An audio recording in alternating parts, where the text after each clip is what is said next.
हे प्रभु, यदि आप यहाँ होते हाँ, तो मेरा भाई कदापि ना मरता। गॉड ब्लेस यू, कदापि ना मरता। तो गॉड ब्लेस यू। ये भाई विश्वास था उसका, और ये विश्वास ही लंगर डाल लेता है। जब ऐसा मनुष्य मरने के बाद भी कोई शिकायत नहीं थी, कोई शिकवा नहीं था, और सीधा ही सीधा और वचन जीवित उसके मुंह से निकला, अगर तू यहाँ था मेरा भाई नहीं मरता। आमीन। God bless you. मैं यहाँ थोड़ा इस वचन में चलूँ भाई, आप लोग यहाँ से आ जाए भाई। शाबाश। God bless you. पुनरुत्थान और जीवन में ही जी, और जिंदा खुदा है। हालेलुया जी। आ जाए भाई, ले जा भाई संदेश। तुझे संदेश में कैसे दूं? तुझे अनेकों सदस्य अनेकों भले लोग गिरजे जा रहे हैं। नबी के संदेश से भाई दृढ़ होकर लगे रहना। इस विचार के अंतर्गत जीवन में व्यतीत कर रहे हैं। कुछ लोग चर्चों में जाते हैं और जाते रहते हैं, और इसी तरह से जीवन में व्यतीत करते रहते हैं कि वे बिल्कुल ठीक है। वो सोचते हैं कि हम बिल्कुल ठीक हैं जी। क्या आप कलीसिया के सदस्य के रूप में बिल्कुल भी ठीक नहीं है? आपको तो एक नागरिकता ही है, एक नागरिक ही है। हो सकता है कि आप अच्छा करने की कोशिश करते हो, आप अच्छा चाह रहे हो, सोच रहे हो मैं बढ़िया काम कर रहा हूँ, सच है। हो सकता है आप सोच रहे हो बस यही है, यही तक है। जब आपको आके रास्ता दिखाया जाता, तो यहाँ पे बाइबल में कह रहे हैं हो सकता है कि आप सोच अच्छा करने की कोशिश करो, परंतु मित्र मैं आपको बताता हूँ, आपको नए सिरे से जन्म आवश्यक है। आमीन। आपको तो नए सिरे से जन्म अवश्य लेना है। आप कलीसिया तो जगह इतना तो नए सिरे से जन्म लेना अवश्य। आप कलीसिया में नहीं आते, आप कलीसिया के हाथ मिलाने के द्वारा नहीं आते। नबी कह रहे भाई आप चर्चों में जाते हैं, हाथ मिलाते हैं, मिलते हैं, जरूरी है, लेकिन इससे मामला खत्म नहीं होता, यही समाप्त नहीं होता जी। आप कलीसिया में कलीसिया के सदस्य के द्वारा नहीं आते, आप तो कलीसिया में जन्म लेने के द्वारा ही आते। आमीन। आपको तो कलीसिया में जन्म लेना। आमीन। ठीक इसी रीति से आप जन्म के द्वारा एक मसीह बनते हैं, जब आपका खुदा के आत्मा के द्वारा जन्म हो जाता है, जब पवित्र आत्मा आपको मिलता, मोहर करता, छाप करता है, तो जब ही आप खुदा के राज्य में पैदा होते हैं। आमीन। जैसे एक परिवार में एक सदस्य पैदा होता है, उसे सिखाना नहीं पड़ेगा परिवार की बातों को, और भाई इसके खून में चली जाते हैं बातें, वो सीख जाता है। इसी तरह जो मसीह के राज्य में पैदा होते हैं, नए सिरे से जन्म होता है, अनुभव होता, उन्हें सिखाना नहीं पड़ता, पवित्र आत्मा की अगुवाई करके लेके चलता अपने मार्गों में। आमीन।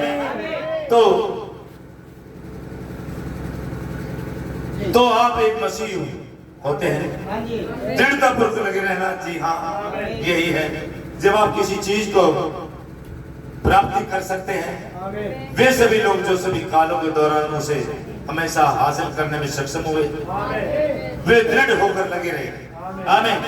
यदि वे ऐसा होते हैं, उसका विश्वास उसमें था जो हासिल करने का यत्न कर रहे थे। ये इस पर निर्भर करता कि आप क्या हासिल करना चाहते हैं, आपकी इच्छा क्या है, आप कैसा जीवन व्यतीत करते हैं, आपका मसीह के साथ कैसा रिश्ता है। ओ भैया, ये तो आपके ऊपर डिपेंड करता है, आप कैसा चाल चलन चलते हैं जी। ये तो आप पर निर्भर करता है, आप क्या करने का यत्न करते हैं। आमीन।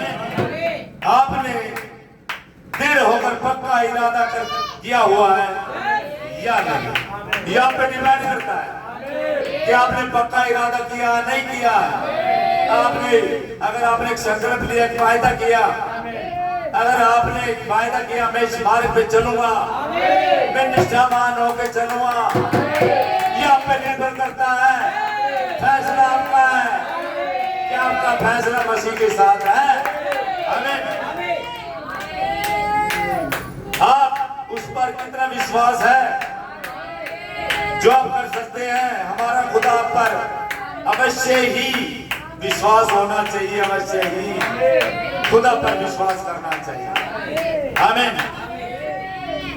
जी भाई, मैंने यहाँ पर वचन के कई लेख लिखे हो भाई वर्णन जिसका हवाला देना चाहते हैं। कोई व्यक्ति अड़े रहने का यत्न कर रहा, उसके पास सबसे पहले कोई चीज होनी चाहिए। अगर कोई भी अड़ता संदेश पे अड़े रहता, विश्वास करता है, तो कोई चीज होनी चाहिए जिसपे वो नहीं हो सकता है। समझ रहे हो? हालेलुया। जी, जो उसे उसमें विश्वास दे वह ये कर। अब सबसे पहले हमें स्मरण रखना है कि बाइबल बताती है कि यीशु मसीह का राज युगानुग सच है। वो कभी नहीं बदलते, वो जैसे पहले काम करते थे आज भी करते। आज भी मुर्दा जिंदा हो रहे, कोड़ी शुद्ध हो रहे। जैसे इजराइल में देने हो गया था, वही काम आज करे, किसी काम में फेर बदल नहीं करता। आमीन। अब यह स्मरण रखे, खुदा जब मसीह पृथ्वी पर था तो उसने कहा था ये काम जो मैं करता हूं तुम भी करोगे। आमीन। मरकुस 16 में जी, तुम सारे जगत में जाकर यह वह अंतिम आज्ञा जो यीशु ने कलीसिया को दी सुनाई। वह पहला कार्यभार जो उसने कभी अपने कलीसिया को दिया था वह यह था कि इससे पहले कि वह आए, वह नगरों में जाए, उसने मत्ती जी 10 में कहा था बीमारों को चंगा करो, कोढ़ी को शुद्ध करो, मुर्दों को जिलाओ, दुष्ट आत्माओं को बाहर निकालो, जैसे तुमने सेज में पाया वैसे ही सेज में दो। यही कलीसिया को दिया उसका पहला कार्यभार।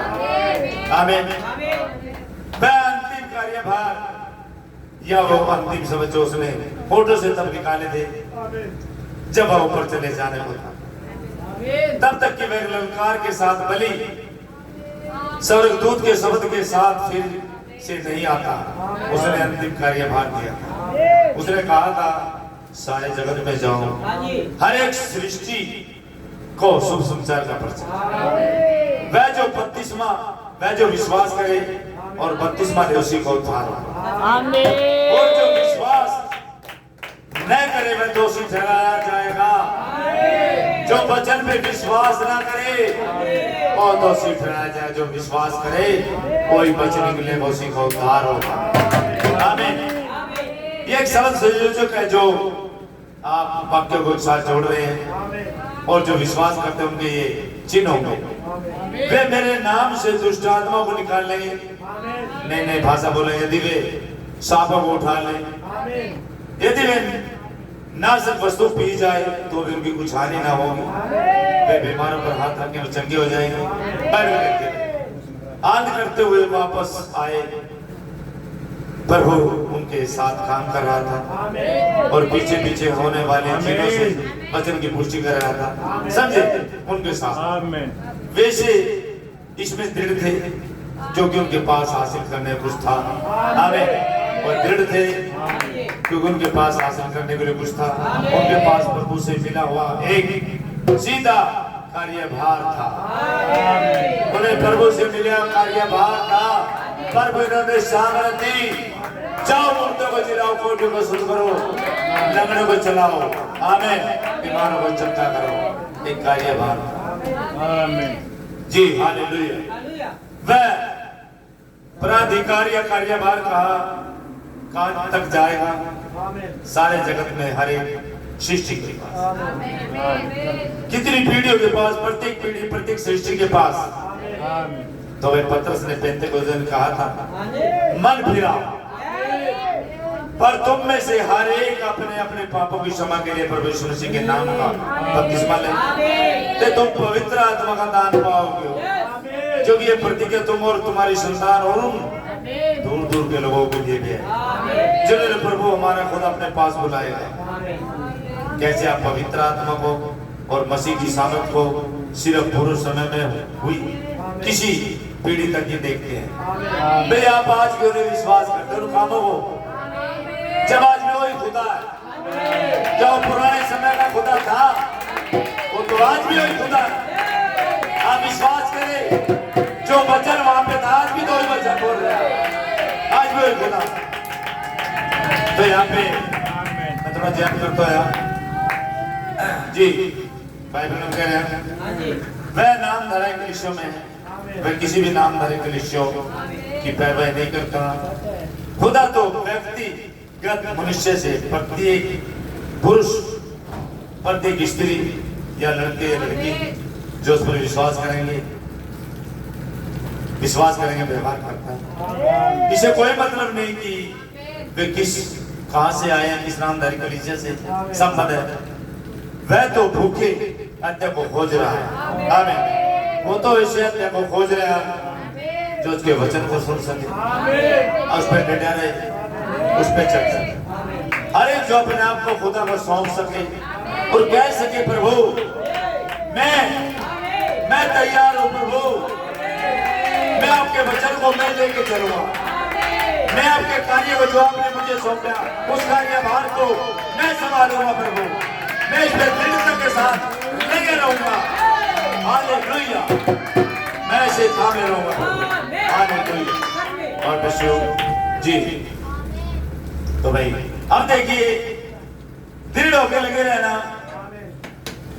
किसी चीज की प्राप्ति करने की कोशिश करते रहना, दृढ़ होकर लगे रहना।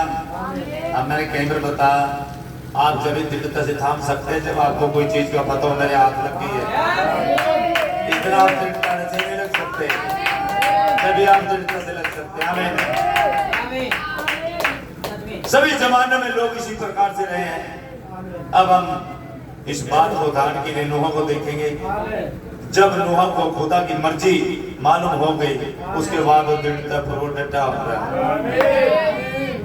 जब नूह ने पता लगा खुदा की यही मर्जी है कि संसार के बचाव के लिए कोई रास्ता नहीं रहा और सिर्फ मेरे लिए बचाव है, क्योंकि उसने खुदा की चेतावनी पाकर और जो खुदा की आज्ञा मिली थी उस आज्ञा के अनुसार चला। तो नूह ने जो वचन आया था उस समय में उसे दृढ़ता पूर्वक थाम लिया। आमीन, हालेलुया जी। तो सबसे पहले तो आपको खुदा की मर्जी मालूम करनी होती है। आमीन। सबसे पहले आपको खुदा की मर्जी को मालूम करना होता है। आपको सुबह खुदा की इच्छा मालूम करनी है। जैसे कि आप प्रार्थना करवाने के लिए आ रहे हैं, आपको खुदा की मर्जी मालूम करनी है। खुदा की मर्जी को मालूम करे, क्या मर्जी है उसकी, क्या रजा है। हालेलुया। चल चलता मुझे कैसे आना पड़ेगा, किस तरह आना पड़ेगा, क्या रिक्वायरमेंट है, क्या चाहता खुदावन, क्या इच्छा प्रभु आपकी, आप उसकी इच्छा को जाने। आमीन। किया खुदा की मर्जी है कि आपको चंगा करे या न करे, ये अगला काम आपको यह करना है। यदि आप उद्धार प्राप्त करने के लिए आ रहे हैं तो आपको मालूम करना कि यह खुदा की इच्छा है कि आपका उद्धार करे ना करे। सबसे पहली बात तो याद करनी है कि खुदा की मर्जी क्या है। अगर आप कोई चीज लेने के लिए आ रहे, खुदा से मांगने के लिए बीमारी या उद्धार के बारे में, तो पहले सबसे खुदा की मर्जी को जानना है। खुदा की मर्जी को जाने और फिर यदि आप अपने हृदय में सचमुच ही बीज ग्रहण कर चुके हैं, अगर अपने हृदय में उसका वचन ले चुके हैं, अगर अपने हृदय खोल दिया मसीह के लिए, तो आप डटे रह सकते हैं, तो आप खड़े रह सकते हैं। आप दृढ़ता पूर्वक वचन को थाम लेते हैं, आप हिलते नहीं, चाहे तूफान आए, चाहे आंधी आए, चाहे पीड़ा आए, परेशानियां, आप डटे रहते हैं क्योंकि उसका सच्चा वचन आपने थाम लिया। हालेलुया। तो आप डटे रह सकते हैं। कुछ भी ऐसा नहीं जो आपको हिला सकता है, कुछ भी नहीं है जो आपको वचन से हटा दे। क्योंकि आपका लंगर तो उस चट्टान में पड़ चुका है जो सर्वदा की संग रहने वाली चट्टान है, जो हमारा मसीह है। आमीन जी।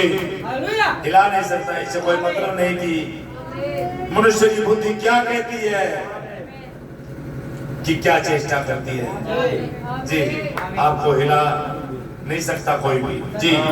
इंसान की बुद्धि क्या कहती है, यह ऐसा नहीं है, ये मैं दूसरा नहीं, ऐसी बातें आपको प्रति भर भी हटाती नहीं। जैसे रैप्चर की बातें चल रही है संतों, और जो बातें मुझे मिली है और जो खुदा से सीधी बातें आई, रैप्चर के बारे में बताया गया, 3 साल बताया गया। जब बोलना था तो मैं बैठा रहा, लगा रहा दृढ़ता पूर्वक। और भाई जब आप उसके वचन को थाम लेते हैं, कोई चीज आपके हाथ लग जाती है, आप दृढ़ता पूर्वक आपको हिला नहीं सकते। चाहे आपके बीच सारा संसार हो जाए, चाहे आपके घर वाले आपके खिलाफ हो जाए, आपकी कलिसिया आपके खिलाफ हो जाए, आप तो वचन पे डटे रहेंगे, अड़िग हो जाएंगे, हटेंगे नहीं। दृढ़ता पूर्वक आप उसे थाम लेते हैं जब कोई चीज आपके हाथ लग जाती है। गॉड ब्लेस यू जी। आमीन जी। क्या आप जानते हैं खुदा की इच्छा क्या है? मैं तो आपके हृदय में बात कर चुका होता है। जब उसके आप वचन को थामते हैं भाई, वो तो आपके हृदय से बात कर चुका है, वो आपके अंदर आ चुका है और आपके अंदर उसने बातों को रख दिया, तो आप हिलेंगे नहीं भाई, फिर आप उसे थाम लेंगे। हमें क्या आप जानते हैं कि खुदा की इच्छा क्या है? मैं तो आपके हृदय से बातें कर चुके होता, आप विश्वास वही कायम रहता है और वही ठीक डटा रहेगा। इससे कोई मतलब नहीं, चाहे वहां पर राई के बीज के दाने के जैसा बीज ना हो, मैं तो आपको सही सुतान पर बाहर निकालेगा। और खुदा की इच्छा, जी हाँ, लोगों देखिए लोगों देखिए, जब मैं खुदा की आवाज सुन चुका था, जो उसने उसे बता रही थी कि जल प्रलय आने वाला है, ओ प्रभु, जो जगत का सर्वनाश करने जा रहा, क्या जबरदस्त बात। लोगों ने खुदा की आवाज को सुना और एक चेतावनी थी कि जल प्रलय आ रहा, संसार को डुबोने के लिए आ रहा। आमीन जी। क्या जबरदस्त। कुदरत बहुत बुरी तरह से प्रभावित होने जा रही थी, कुदरत बहुत बुरी तरह से प्रभावित होने जा रही थी। क्या यीशु ने नहीं कहा था कि जैसे नूह के दिन में हुआ था वैसे ही मनुष्य के पुत्र के आने के समय में हो? प्रकृति क्रोधमंद हो जाएगी और आज हमें देखते हैं क्या ही जबरदस्त बात। ओ प्रभु, सच में जी, हालेलुया। तो भाई एक यहाँ पे फिर जब मैं थोड़ा के जय मारता हूँ, यही वह खुदा था जो नूह के दिनों में था। और जो नूह अच्छा आप सोचते हैं कि विज्ञान ने उसे कहा होगा, उसके पास जो विज्ञान थी वैसे कहीं ज्यादा बढ़कर थी। जो आज संसार में विज्ञान थी, नूह की बातें फीकी पड़ गई थी। नूह को तो झूठा ही घोषित कर रहे थे, एक सच्ची घोषित कर दिया था, लेकिन वो हर एक जगह फैल हो चुके थे विज्ञान के सामने। तो हाँ, इस समय इनके पास वे जो कहीं ज्यादा बढ़कर बुद्धियां हासिल कर सकते थे कि वे इस समय हासिल कर सकते हैं, उनके पास ऐसा अनंत सामग्री थी। वे पुराने समय में इतना विज्ञान था, चीजों को ऐसे बना देते थे कि वे इन दिनों तक चीज दिखाई देती। उनके पास लाशों को सड़ने से बचाने वाला ध्रुव था और मम्मी बनाते थे जो कहीं कहीं 100 साल तक रखते हैं लाश को। तो नबी कह रहे हैं ऐसी चीजें उनके पास थी।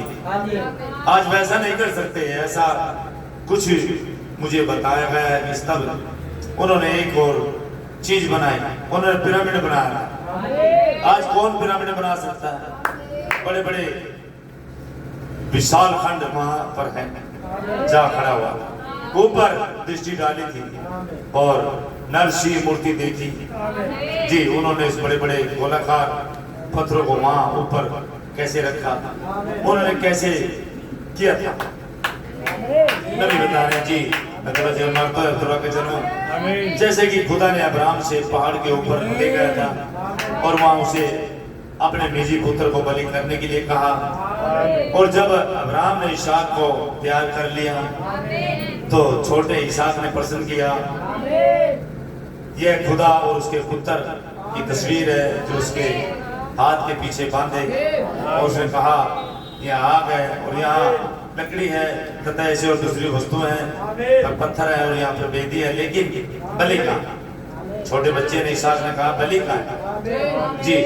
और वह बूढ़ा पिता जो लगभग 114 वर्ष बूढ़ा था, उसने पुत्र के साथ जिसे उसने मुसीबत तथा ऐसी और दूसरी बातों में होकर भी 25 साल बाद जो वैसे उन्हें अमिट अटूट वचन पर टिका रहा था। उसने अपने हत्या में पेड़ की मानद लगा चुका था। कुछ भी हो उसे वह बालक प्राप्त होने जा रहा था। वह क्या था? दृढ़ता पूर्वक लगे रहना।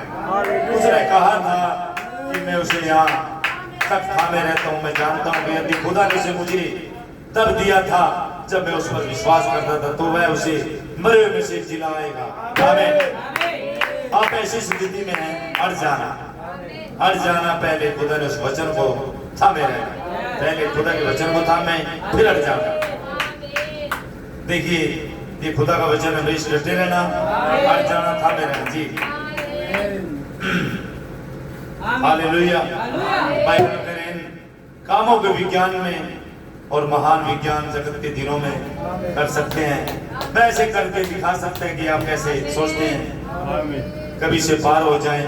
अभी वह या वह हीरे है, वह अभी भी प्रभु है और उसके वचन का पालन करें। वैसे करने में सामर्थ्य है जो सही। आमीन। एक मरी हुई ठंडी औपचारिक कलीसिया ले सकता है। कोई मरी हुई ठंडी औपचारिक कलीसिया ले सकता है मसीह जी, और वह उस कलीसिया में से किसी एक सदस्य को ले सकता है और उसे उस शख्स के भीतर खुदा का जीवन डाल सकता है और उसे शुभ समाचार से प्रज्वलित कर सकता है। वह गले में कोई वेश्या ले सकता है। वह बाहर किसी कीचड़ भरी जगह से कोई पियकर ले सकता है। उसमें एक शिष्ट पुरुष या एक शिष्ट स्त्री बना सकता है, क्योंकि यह बाहरी है।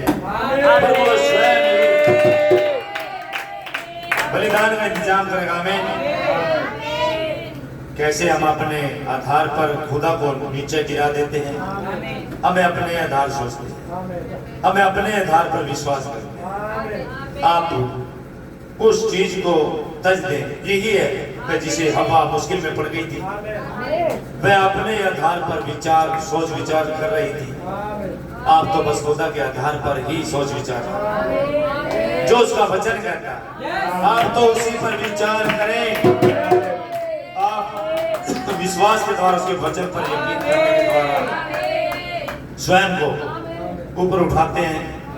आमीन। आप उसमें विश्वास करें और जो आपके पास वचन आता है उसे थाम लेने की तरफ आप करें। इससे कोई मतलब नहीं। आज हमें स्त्री पुरुषों की आवश्यकता है जो खुदा को उसके वचन के द्वारा लेंगे और उसके द्वारा दृढ़ होकर अड़िग हो जाएंगे और खुदा भूकंप आने देगा।